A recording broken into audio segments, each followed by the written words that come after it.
आपको सुनकर शायद आश्चर्य लगेगा कि we are the largest cooperative movement in the world. Absolutely 8.5 lakh societies with जी। a collective membership of 30 crores।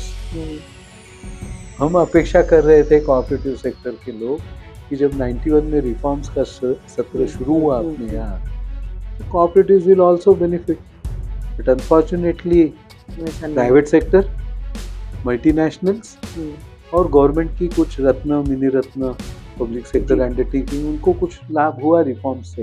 Cooperative sector was totally ignored, it has been away from the reforms. UP bank को सुधरने के लिए कितने समय दिए थे, you know, it was more than 10 years, कुछ कर नहीं पाए और वो सुधारना भी उनके टर्म्स पे चाहते थे।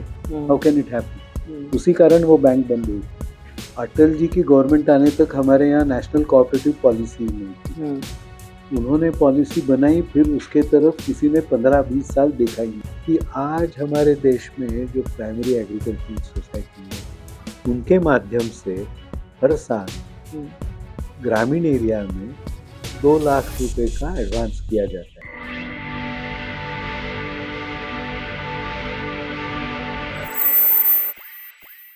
केंद्र सरकार ने सहकार मंत्रालय खास तौर से शुरू किया और इसकी वजह यह थी कि सहकार क्षेत्र के सामने कई सारी चुनौतियां हैं।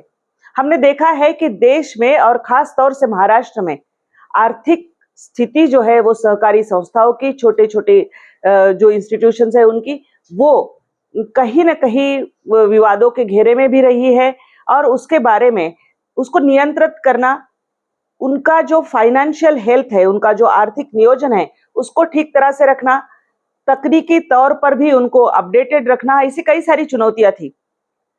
इन सब के बारे में बात करने के लिए हमारे आज के जो मेहमान हैं बातों बातों में इस श्रृंखला में, वो है सतीश मराठे जी। नमस्कार, आपका बहुत बहुत स्वागत है। मैं आपको बता दूं कि सहकार भारती ये जो संस्था है, इसके संस्थापक सदस्य है आरबीआई यानी रिजर्व बैंक ऑफ इंडिया की जो बॉडी है उसके संचालक है और इनका आर्थिक क्षेत्र से जुड़ा हुआ एक लंबा अनुभव है। मराठे जी, सबसे पहले तो मैं आपसे जानना ये चाहूंगी कि जिस तरह से हमारा सहकार क्षेत्र है बिखरा हुआ, उसकी वजह कई बार ये होती है कि कई जो कोऑपरेटिव्स है, चाहे बैंकिंग सेक्टर के हो या फिर क्रेडिट सोसाइटीज हो या छोटी सारी संस्थान हो, आर्थिक जो एक डिसिप्लिन होना चाहिए, फाइनेंशियल डिसिप्लिन हो, वहाँ कहीं ना कहीं कम पड़ जाते हैं और उनको नियंत्रित करना, उनको एक ढांचे में बिठाना, इसके अलावा और क्या क्या चुनौतियां आपको लगती है? नहीं, आप जितना बोल रही है उतनी परिस्थिति खराब नहीं है। ये तो मैं पहले कोऑपरेटिव सेक्टर के बारे में कहना चाहूँगा।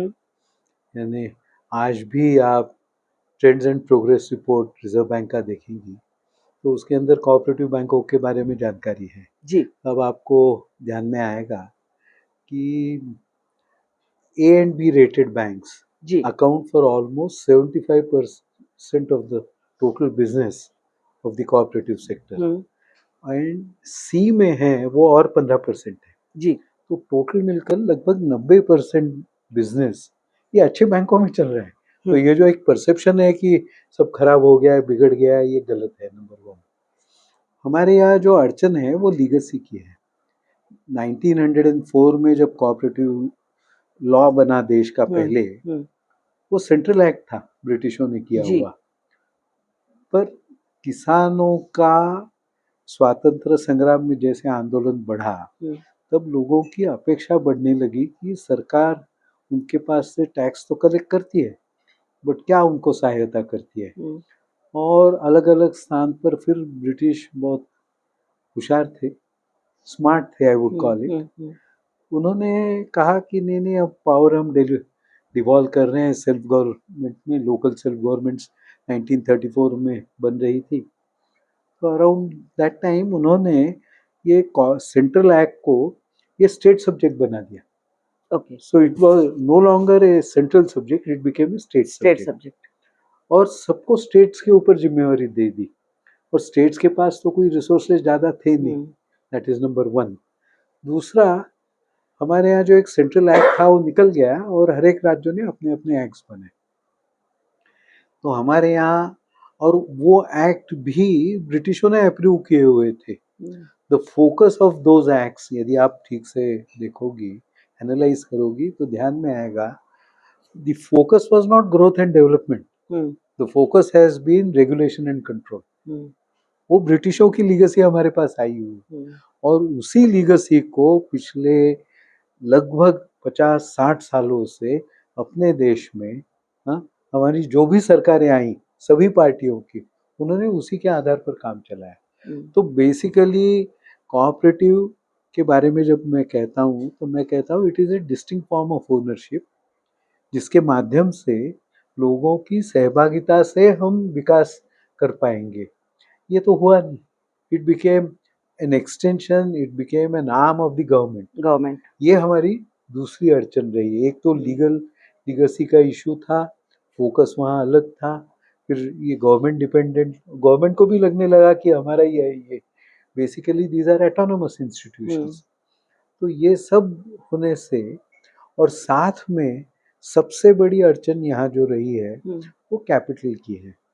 आज के दिन में यदि संस्था के पास कैपिटल न हो तो कोई काम नहीं कर पाएगा, और 10 रुपए का शेयर लेकर कैपिटल नहीं इकट्ठा होता है। और आज करोड़ों रुपए के ट्रांजैक्शंस कोऑपरेटिव्स के माध्यम से की कैपिटल एडिक्वेसी बहुत कम है। ये और मुद्दा रहा।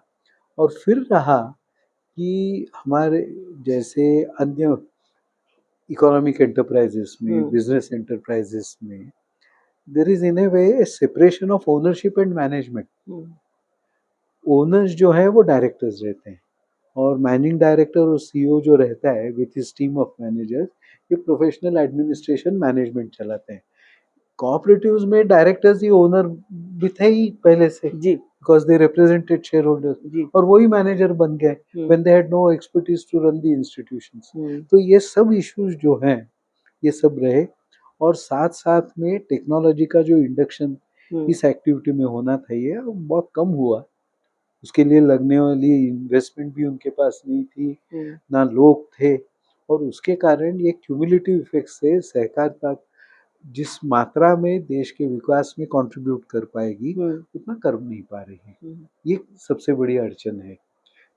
यद्यपि आपको सुनकर शायद आश्चर्य लगेगा कि we are the largest cooperative movement in the world. Absolutely 8.5 lakh societies with a collective membership of 30 crores। हम अपेक्षा कर रहे थे कोऑपरेटिव सेक्टर के लोग कि जब 91 में रिफॉर्म्स का सत्र शुरू हुआ अपने यहाँ, तो cooperatives will also benefit, but unfortunately private sector, multinationals और गवर्नमेंट की कुछ Ratna, mini Ratna, public sector undertaking, उनको कुछ लाभ हुआ रिफॉर्म से।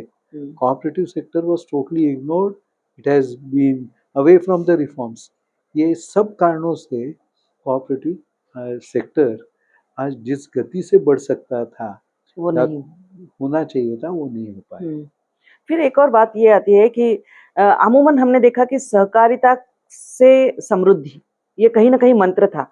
इसमें आर्थिक स्तर पर जैसे फाइनेंशियल इंक्लूजन के लिए वो समाज के उस तबके तक पहुंचना जो शायद बैंकिंग सिस्टम में ना हो, और उनके लिए एक आसानी से सारा एक इकोसिस्टम हो जिसमें चाहे उनको कर्जा लेने की बात हो या फिर कहीं अपने पैसे रखने की बात हो। ये जो आंकड़ा आपने बताया लगभग 30 करोड़ लोग इसके साथ में जुड़े हुए हैं।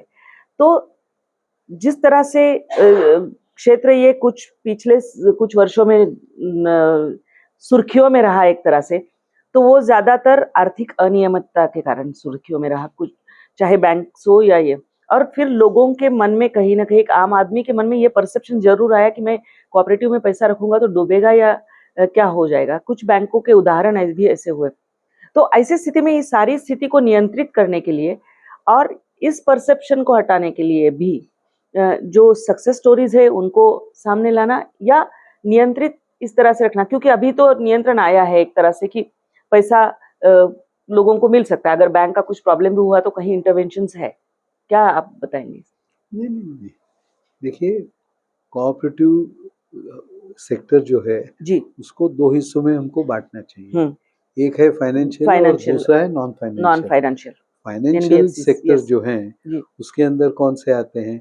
Basically primary agricultural societies, credit societies, multipurpose societies engaged in thrift and credit, urban banks, district central cooperative जी। बैंक्स और स्टेट कोऑपरेटिव बैंक। और भी एक बैंक है अपने यहाँ जिसको पुराने ज़माने में लैंड मॉर्गेज बैंक कहा लैंड करते मॉर्गेज थे, जी अब उसको rural and agricultural development bank कहते हैं। हम्म, तो ये जो इंस्टीट्यूशंस हैं ये कोऑपरेटिव सेक्टर में है। इसके अंदर ये जो हमारे विकास सोसाइटी या पैक्स जिसको हम कहते हैं, they are not regulated entities, ये इंडिपेंडेंट है। They are regulated by the registrar and commissioner, right but all banks are registered by the regulated by Reserve Bank and NABARD together. Yes कुछ काम NABARD supervision का करती है but regulation का 100% काम reserve bank करती है। तो जिस पद्धति से हम लोगों ने पिछले कुछ वर्षों से रिजर्व बैंक में रेगुलेशन के तरफ और सुपरविजन के तरफ ध्यान दिया है, उसको यदि हम देखते हैं तो ऑन द होल आपको मैं ट्रेंड्स एंड प्रोग्रेस रिपोर्ट जो अभी दिसंबर में पब्लिश हुआ था उसकी कॉपी मैं आपको जी आइदर व्हाट्सएप कर दूंगा या हार्ड कॉपी जी बिल्कुल आपको मुंबई से भेज दूंगा। But hard soft Soft copy तो copy मेरे भी पास है, मैं yes, आपको भेज जी सकता हूँ। आप पढ़ोगी तो ध्यान में आएगा थिंग्स हैव इम्प्रूव्ड। और जैसे मैंने कहा out of 350 bank district central cooperative banks 300 are profit making banks. It's only a small number now. और इसमें से मैं मानता हूँ आने वाले 2 साल में इनकी संख्या जो लॉस मेकिंग है और भी घट जाएगी, they will be improving. Urban banks हैं उसके अंदर आप ए और बी रेटेड या सी रेटेड बैंक्स जो हैं, C is not bad, C means a person is substantially good right but not in the top run, इतना ही अर्थ है। That accounts for almost 75 to 80% of the cooperative business in the urban cooperative banking sector. और इतने बड़े देश में हमारे जो 30 स्टेट कोऑपरेटिव बैंक्स हैं उनके जो छोटे बैंक्स हैं उनमें से जो कोई छोटे स्टेट कोऑपरेटिव बैंक्स हैं या कहीं उत्तर भारत के कोई स्टेट को वो लॉस 5 या 6 बैंक्स केवल लॉस कर रही हैं, अन्यथा सब बैंक्स आर डूइंग वेल, उसमें कोई अड़चन नहीं है। आज के दिन में देश में एक भी बैंक मोरेटोरियम के तहत नहीं है और अर्बन बैंकों में कुछ बैंक्स हैं जो डायरेक्शंस में हैं, इतना ही अंतर है उसके अंदर। तो कोऑपरेटिव बैंक सब फेल होते हैं, नहीं चलते। ये जो अड़चन क्या है कि हिस्टोरिकली हमारे यहाँ बहुत वीक बैंक्स रही, उनको सुधारने के लिए रिजर्व बैंक ने 3-3, 4-4 साल दिए, but then when it was found they are beyond redemption, तो उनको बंद करना जरूरत पड़ा उसके। और बीच बीच में ऐसी कुछ बैंक्स बंद होती रहती है और विशेष करके महाराष्ट्र, कर्नाटक, कुछ हद तक केरल और कुछ हद तक यूनाइटेड आंध्र, तेलंगाना और आंध्र, यहाँ फेल होती है। तो वो और भी कुछ फेल होगी, but then as a sector they are not, the sector is not bad. नहीं ये कहने का मतलब ही नहीं था, मैं कह रही थी नहीं मैं इसलिए कह रहा हूँ कि जनरल परसेप्शन ये वीक है या पैसा सेफ नहीं है, इज नॉट ट्रू। क्योंकि जैसे रूपी बैंक हो या सुवर्ण सहकारी बैंक हो, इस तरह के जब उदाहरण हो जाते हैं तो एक आम आदमी के मन में आप बताइए मुझे रूपी बैंक को सुधरने के लिए कितने समय दिए था? You know it was more than 10 years, कुछ कर नहीं पाए और वो सुधारना भी उनके टर्म्स पे चाहते थे। How can it happen? उसी कारण वो बैंक बंद हुई जी। यदि जो प्रपोजल उनके पास आए थे, I know it in detail, correct, वो यदि मानते तो रूपी बैंक बंद करने की नौबत नहीं आती, सच नहीं आती, राइट। मेरा उस समय का ये भी पढ़ा आपने रिएक्शन, तो आपको सकाल में पहले पेज पे बड़े जी इसके अंदर है। फिर आपके हिसाब से क्या है कि फिर मैं आप जो सहकार भारती है उस पर भी आने वाली हूँ, कौन से मेन चुनौतियां है जिसको एड्रेस करना जरूरी है और एक अपडेट होकर, क्योंकि कहीं भी देखिए तो मल्टीनेशनल जैसे है या प्राइवेट सेक्टर बैंक्स है, वो टेक्नोलॉजी के हिसाब से हो, लोगों को सुविधाएं देने के हिसाब से हो, उससे कई गुना आगे हैं, कई कदम आगे हैं। उनके साथ कॉम्पीट करना है और इन बैंकों को उनके साथ में स्पर्धा में रहकर अपना अब मजबूत भी बनना है। नहीं, मैं तो बताता हूँ आपको। जी। अपने देश में हमारे यहाँ 3-4 खामियां रही है, there have been hmm shortfalls. Hmm number 1, Atal ji की गवर्नमेंट आने तक हमारे यहाँ नेशनल कोऑपरेटिव पॉलिसी ही नहीं थी। हम्म उन्होंने पॉलिसी बनाई, फिर उसके तरफ किसी ने 15-20 साल देखा ही नहीं। हम्म तो हमने मोदी सरकार को लगातार कहते रहे थे कि आप national cooperative policy for growth and development of the cooperative sector hmm and to increase their participation in hmm national growth, ये ध्यान में रखते हुए नेशनल कोऑपरेटिव पॉलिसी बनाई है। हम्म तो नेशनल कोऑपरेटिव पॉलिसी ड्राफ्ट बनाने के लिए जो कमेटी बनी, हम्म, मैं उसका मेंबर था। जी। हमने रिपोर्ट बनाकर कोऑपरेटिव पॉलिसी गवर्नमेंट को दे दी है। अब मैं मानता हूँ नई सरकार जो आएगी उसी वो अनाउंस उसको करेगी। अब तो इलेक्शंस अनाउंस हो गए तो अनाउंस नहीं करेंगे। तो उस कोऑपरेटिव पॉलिसी में हमने 360 डिग्रीज विचार करके हमने कोई रिकमेंडेशंस दिए हैं। नंबर 1 हमने इसके अंदर रिकमेंडेशन दिया है कि कोऑपरेटिव्स को कैपिटल उपलब्ध हो, ज़रूरत पड़ी तो कैपिटल मार्केट्स को एक्सेस भी वो करें, इसकी कोई ना कोई प्रावधान कोऑपरेटिव एक्ट में बनाए। जैसे कोऑपरेटिव एक्ट में आज कोऑपरेटिव सोसाइटीज़ एसपीवीज या 100% ओन कंपनीज नहीं बना सकती, तो उनको बनाने का प्रावधान रखना चाहिए। जो चाहे वो बनाएगा, जो नहीं चाहे वो नहीं। बट वो कैपिटल मार्केट्स को टैप करके, कैपिटल रेस करके कोऑपरेटिव सेक्टर में डिप्लॉय कर सकते हैं। आपने अभी हाल ही में जो अर्बन बैंकों के लिए अम्ब्रेला ऑर्गेनाइजेशन बना, it is an NBFC for cooperative sector, and they will not only tap capital from Indian markets but from overseas market also. तो कोऑपरेटिव्स को कैपिटल एक्सेस करवा के देना ये सबसे बड़ी आज की आवश्यकता है। दूसरा, 8.5 लाख सहकारी समितियां हैं, तो कम से कम कुछ नहीं तो भी 15 से 20 लाख, जिसको हम डायरेक्टर्स कहते हैं, निदेशक शायद हिंदी में कहते हैं, निदेशक हैं, उनकी ट्रेनिंग कैपेसिटी बिल्डिंग की कोई व्यवस्था नहीं है हमारे यहाँ। और ये 8.5 लाख सोसाइटीज में मैनेजर्स और ऑफिसर्स को ट्रेनिंग की भी कोई प्रावधान ठीक से नहीं है। हमारे यहाँ एनसीसीटी, एनसीयूआई सब हैं जो काम करते हैं, it is they are touching the tip of the iceberg, कुछ काम ज़्यादा नहीं होता है। तो नेशनल कोऑपरेटिव ट्रेनिंग पॉलिसी भी बनाई जाए, ये भी हमने आग्रह उसके अंदर रखा है। और फिर हमने कहा है कि आज ये जो हमारी फाइनेंशियल सेक्टर की इंस्टीट्यूशंस हैं, जैसे पैक्स हैं, विकास सोसाइटी जिसको महाराष्ट्र में हम कहते हैं, ये डिपॉजिट भी लेती है, लोन भी देती है। तो ऐसी जो भी संस्थाएं, ऐसे अपने देश में लगभग रजिस्टर्ड प्राइमरी मिल्क सोसाइटीज 1,90,000 हैं। They also, many of them also accept deposits and they give loans. तो ये सब लोगों को नेशनल पेमेंट गेटवे से कनेक्ट करना चाहिए, उनका कंप्यूटराइजेशन होना चाहिए, और वो सीमलेस कंप्यूटराइजेशन हो, इसके लिए it should be common across the country. तो अब नाबार्ड ने वो बनाया है, पैक्स में पहली ओर से उसका इम्प्लीमेंटेशन अब शुरू हुआ है।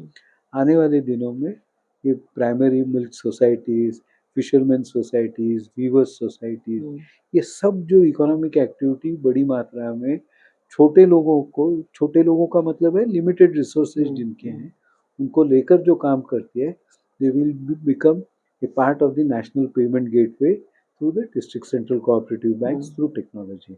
तो उनके कंप्यूटराइजेशन चल रहा है, ये सब जो चल रहे हैं, ये सब हमने केंद्र सरकार को कहा है, और उस दृष्टि से केंद्र सरकार ने प्रोएक्टिव स्टेप्स लिया है। वैद्यनाथन कमेटी के बाद जो हमारे रूरल कोऑपरेटिव्स थे, उनको तो सेंट्रल गवर्नमेंट ने फंड किया, बट जो हमारी रिक्वायरमेंट है ग्रामीण इलाकों में, ये कैपिटल इन्वेस्टमेंट की है। वो करने वाली संस्था थी हमारी लैंड मॉर्गेज बैंक, जिसको आज हम रूरल एंड एग्रीकल्चर, उनको फंड नहीं किया। तो हमारे ग्रामीण इलाकों में फंडिंग ही नहीं हो रहा है एग्रीकल्चर और रूरल सेक्टर में। तो मोदी सरकार ने उसके तरफ ध्यान देने का निर्णय लिया है, और उनको भी फंड करेंगे, उनको भी रिकैपिटलाइज करेंगे इस प्रकार की अनाउंसमेंट तो कर दिया है, अभी इलेक्शन के बाद उसका ही बाद इसको में उसका इम्प्लीमेंटेशन जी भी होगा। ये होने से हम्म कॉपरेटिव्स कैन इमर्ज स्ट्रॉन्गर। हम्म और अब कोई भी मेरे मन में आया तो मैं मैनेजिंग डायरेक्टर बनता था। Hmm there will be set of norms, hmm, आप सिलेक्ट कीजिए जी कौन बैठेगा वो नहीं है, बट उस काम के वो सक्षम हो, जी इस दृष्टि से नॉर्म्स फिक्स किए जा रहे हैं हम्म ताकि ये चलाने वाले लोग भी सक्षम हो और they should run the institutions profitably and profitably and professionally. Professionally correct cooperatives का उद्देश्य प्रॉफिट करना तो है, but it is not an institution for profit. ये भी जी उसका एक बहुत महत्व का एंगल है हम्म जो समझते नहीं है लोग। Hmm cooperatives are the only institutions जो एक मर्यादित डिविडेंड देते हैं, हम्म 8%, बारह हम्म परसेंट कई स्थानों पर 15 भी देते हैं। बट आफ्टर दैट डिविडेंड जो सरप्लस बचता है is brought back to the institution and it improves their network. तो नेटवर्क बनने से सोशल कैपिटल फॉर्मेशन होता है। तो यदि इस पद्धति से ठीक से काम किया जी तो अपने देश में सोशल कैपिटल बढ़ने की जो आवश्यकता है वो भी कोऑपरेटिव्स के माध्यम से बढ़ेगी। हम जो नॉन बैंकिंग है या उस पर नहीं जाएंगे, लेकिन मुझे सहकार भारती के आप संस्थापक सदस्य रह चुके हैं। किस तरह से ये काम शुरू हुआ? क्या वो संकल्पना थी शुरू में कि इस तरह की एक पूरे संगठन की जरूरत है और इनके उद्देश्य क्या रखे गए और अब किस लेवल पर किस स्तर पर काम है? सहकार भारती की ऐसी कुछ ऑल इंडिया ऑर्गेनाइजेशन बननी चाहिए, ये चर्चा तो 1970-72 से चल रही थी। आपको महाराष्ट्र के सांगली डिस्ट्रिक्ट में जो सहकार भारती के प्रथम अध्यक्ष भी रहे जी एडवोकेट माधवराव गोडबोले, इन्होंने 1934 में रिजर्व बैंक आने के पहले सांगली अर्बन बैंक गठित की थी।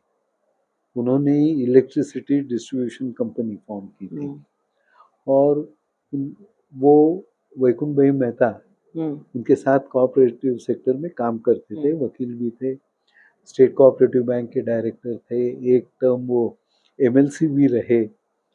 तो इनका उन्होंने सांगली डिस्ट्रिक्ट में और पश्चिम महाराष्ट्र में सहकारी आंदोलन से जो विकास हुआ, लोगों के इनकम लेवल्स बढ़े, देयर लिविंग स्टैंडर्ड्स इम्प्रूव, ये नज़दीक से देखा था। और पोस्ट इंडिपेंडेंस 1967 तक आप यदि ठीक से देखोगी तो cooperatives have done well, cooperatives का परफॉर्मेंस अच्छा रहा है।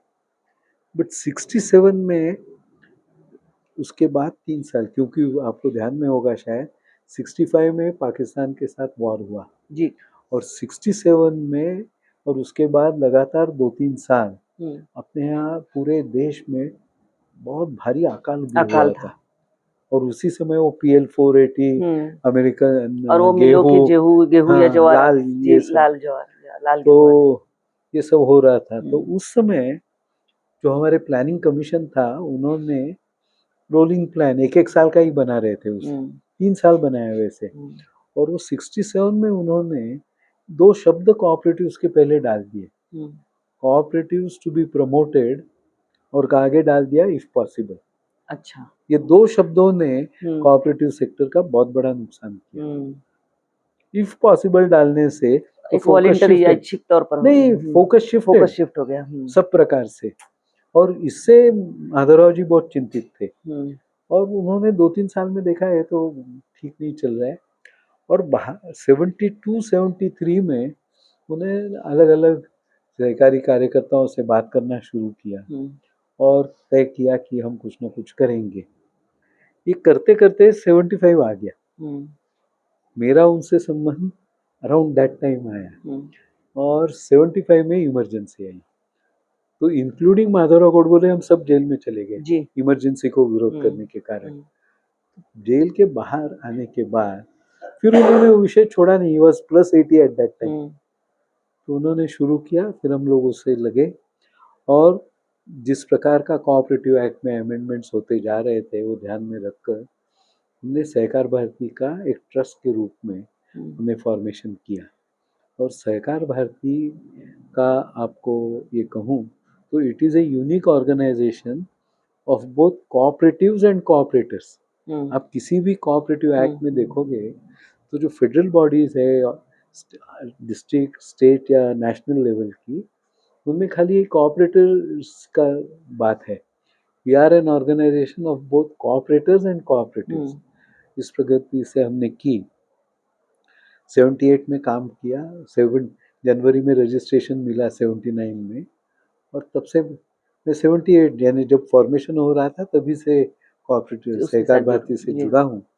और आज आपको कहूँ तो लगभग 45 साल के बाद आज हम देश के 600 जिलों में सभी राज्यों में एक्सेप्ट लक्षद्वीप और मिजोरम, ये 2 राज्य छोड़ देते हैं तो हम सभी राज्यों में फैले। साधारणतः 600 जिलों में है और कोऑपरेटिव में 55 प्रकार की संस्थाएं हैं। बट उसके अंदर से जो मेजर संस्थाएं हैं जैसे प्राइमरी एग्रीकल्चरल सोसाइटी, उसकी संख्या लगभग 1 लाख है। प्राइमरी मिल्क सोसाइटी, उसकी संख्या लगभग 1,90,000 है। हमारे यहाँ क्रेडिट सोसाइटीज हैं, उनकी संख्या भी 1 लाख से अधिक है। क्रेडिट सोसाइटीज 3-4 प्रकार की हैं, एम्प्लॉयज और वर्कर्स की हैं, अर्बन एरियाज की हैं, महिलाओं की है। और ये जो संस्थाएं क्रेडिट सोसाइटीज हैं, ये ग्रामीण इलाकों में नॉन एग्रीकल्चरल क्रेडिट संस्था भी है, बिगर शेती उसको मराठी में कहते हैं।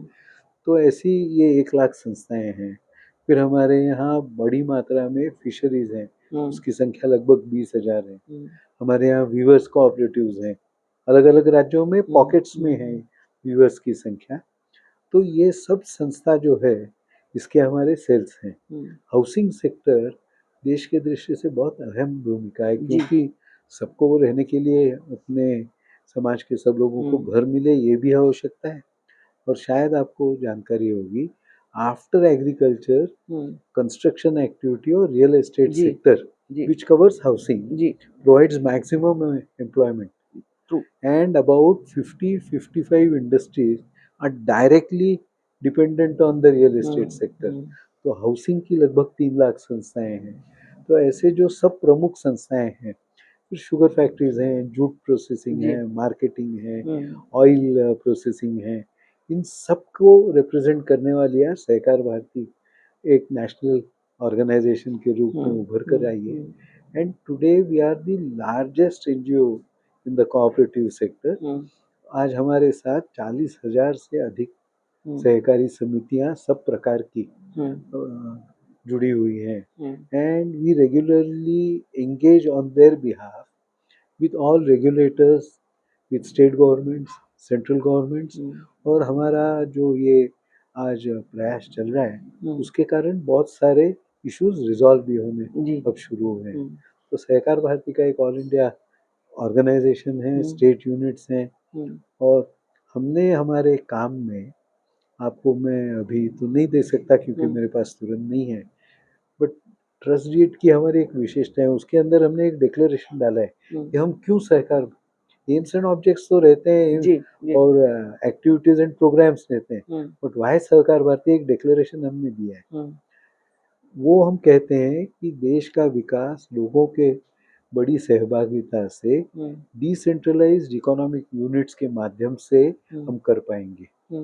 और इसी दृष्टि से सहकार भारती ने ये करते हुए, और एक बिना सहकार नहीं सहकार, ये तो हमने सुना है, बट बिना संस्कार नहीं सहकार, ये हमने घोषवाक्य जोड़ा है कि unless the cooperatives are ethically managed and they are value based in their operations, you will not deliver, you will not be able to pass on the benefits to your ordinary members. ये सब ध्यान में रखकर ही हम government के पीछे पड़े थे कि भाई आप नया एक मंत्रालय बनाइए। तो हम, मुझे जब मिलता था मैं IAS ऑफिसर्स को रिप्रेजेंटेशन, वो कहते थे क्या 2000 सोसाइटियों के लिए हम नया मंत्रालय बने क्या? मैं उनको बहुत बार बताते रहा, और सब पॉलिटिकल पार्टीज के, अलग अलग पॉलिटिकल पार्टीज के, हम कहते रहे कि आप इसके तरफ ध्यान दें कि हमें 2000 मल्टी स्टेट कोऑपरेटिव एक्ट में सोसाइटीज हैं या थोड़ी कम है, उसके लिए नहीं चाहिए। We are the largest cooperative movement in the world. हमारी संख्या 8.5 लाख है, 30 करोड़ जनता इससे जुड़ी हुई है। तो जब तक आप नेशनल पॉलिसी, नेशनल पर्सपेक्टिव में काम नहीं कर पाओगे, तब तक विकास नहीं होगा। और ये पॉलिटिकल पार्टीज ने भी अध्ययन किया, बीजेपी ने थोड़ा ज़्यादा किया। और जब ये सब विषय सामने आए तो गवर्नमेंट ने मंत्रालय बनाने का निर्णय लिया। एक ही उदाहरण देकर देता हूँ कि आज हमारे देश में जो प्राइमरी एग्रीकल्चरल सोसाइटी है उनके माध्यम से हर साल ग्रामीण एरिया में 2 लाख रुपए का एडवांस किया जाता है जी। और उसकी संख्या कितनी है जो करने ये काम करती हैं? लगभग 50,000 पैक्स हैं। जो अब निर्णय लिया है कि हर एक ग्राम पंचायत में एक पैक्स, इसका मतलब कम से कम ये 50,000 संस्थाएं 2.5 लाख होगी जी।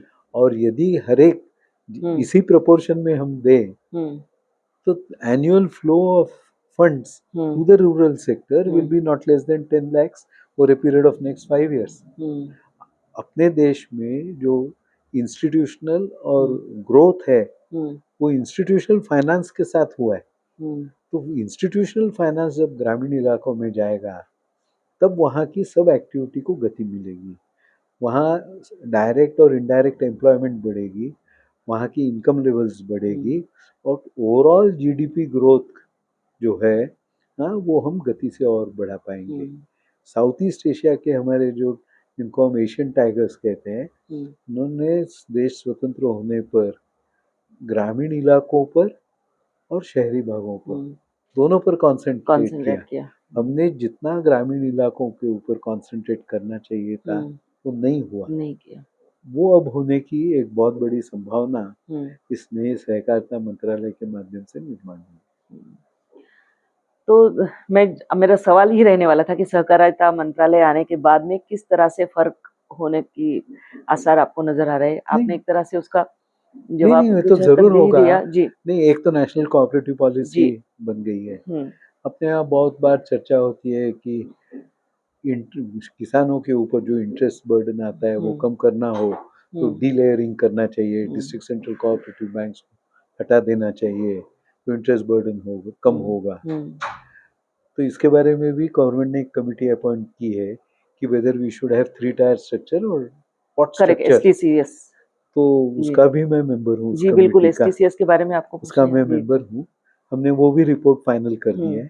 नाबार्ड के चेयरमैन हमारे उस कमिटी के चेयरमैन थे शाजी जी, एंड वी हैव रिकमेंडेड कि 3 tier structure is ideal, it is necessary, क्योंकि आज 50,000 करोड़ जनधन अकाउंट्स ग्रामीण इलाकों में ये होकर भी आज हमारे यहाँ जिसको हम कहते हैं untapped financial resources are huge.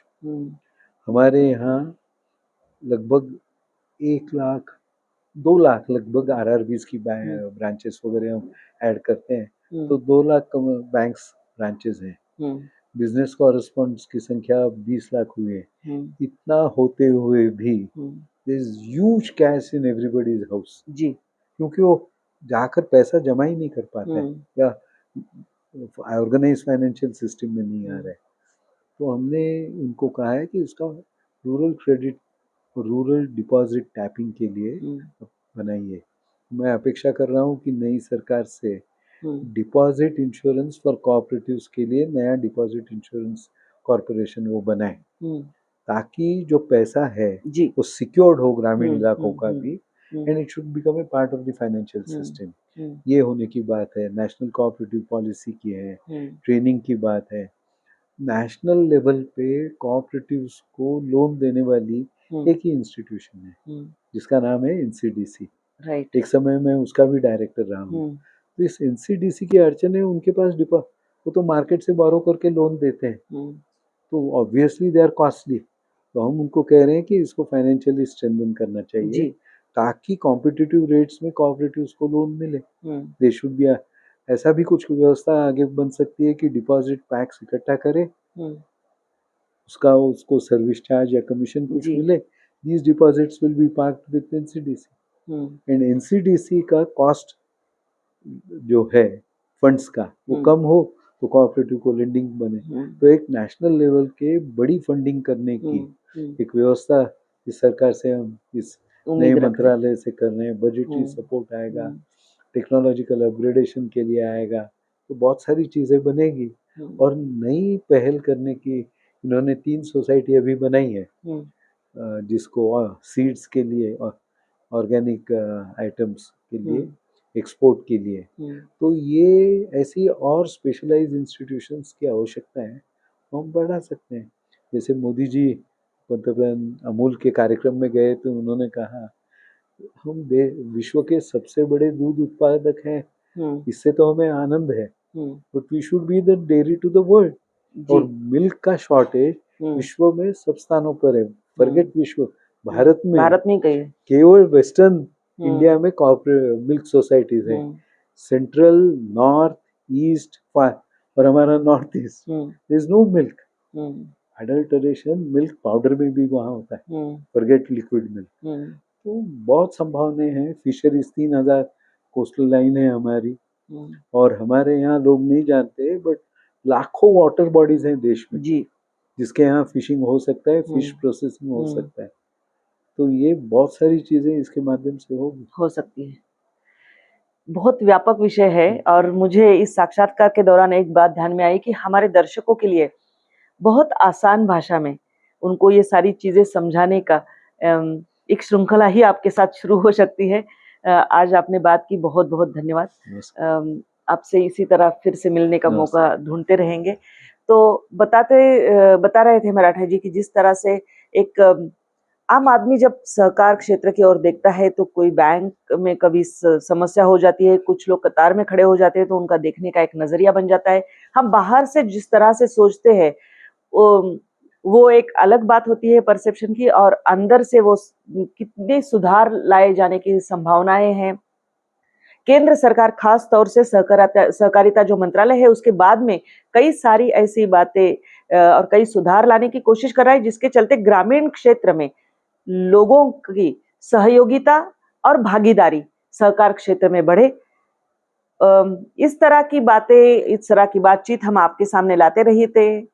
इस श्रृंखला के जरिए आप हमारा बातों बातों में ये कार्यक्रम जरूर देखिए। आपके जो सुझाव होंगे वो हमारे कमेंट बॉक्स में जरूर डालिए, और किन से आप मिलना चाहते हैं वो भी अगर आप सुझाव देंगे तो हम उन लोगों से आप तक पहुंचाने की कोशिश करेंगे। नमस्कार।